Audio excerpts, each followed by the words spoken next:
Hi, welcome back to my channel.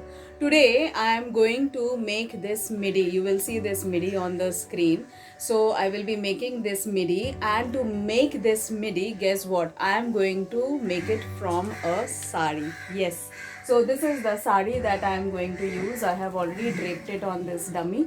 As you can see, this is a very nice soft fabric. It has got very soft print, and the best thing about this is it has got a different kind of print in the pallu of the sari. See, it's got big flowers in the pallu, and it has got this big floral kind of pattern even in the pleats, the part where the pleats are of the sari. It is there as well. So I will be cutting this sari, and I will be making a midi out of it. The design I just showed you on the screen. So let's quickly start this. So I have spread this out, my format, and I have also written where I need seam allowance and margin, because this is customized. Customers prefer something with margin. Here there is only seam allowance. Obviously I'll be keeping half an inch seam allowance. There is no margin required here. Only on the sides we need margin. Here I have written seam allowance plus fold, because bottom I want to give a broader fold. So I have written that. So when you write it, it becomes easy.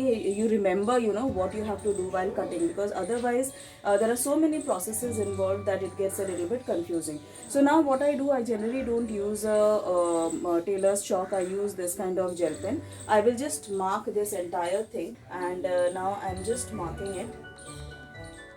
Once I have done the marking, I'll cut it.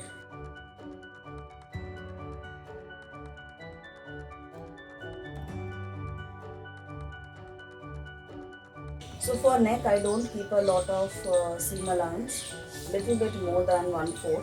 So this is the entire marking, that is the top part, and this is the bottom part. Now because this is lining, the length will be a little bit shorter than the main fabric. I will cut this off first thing, and then we'll transfer it on the main fabric.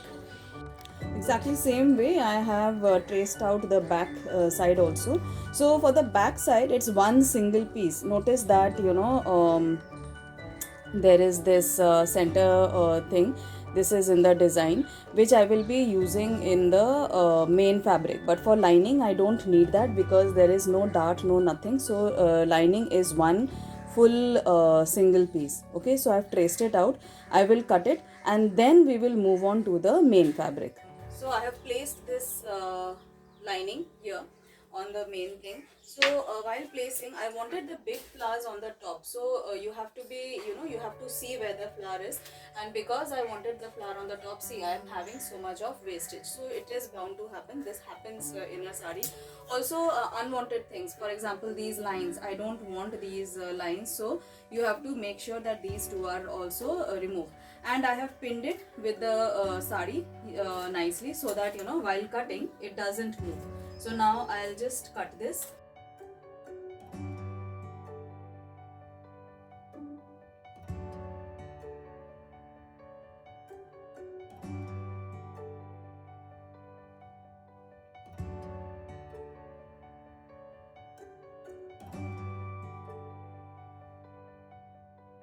This is how it is.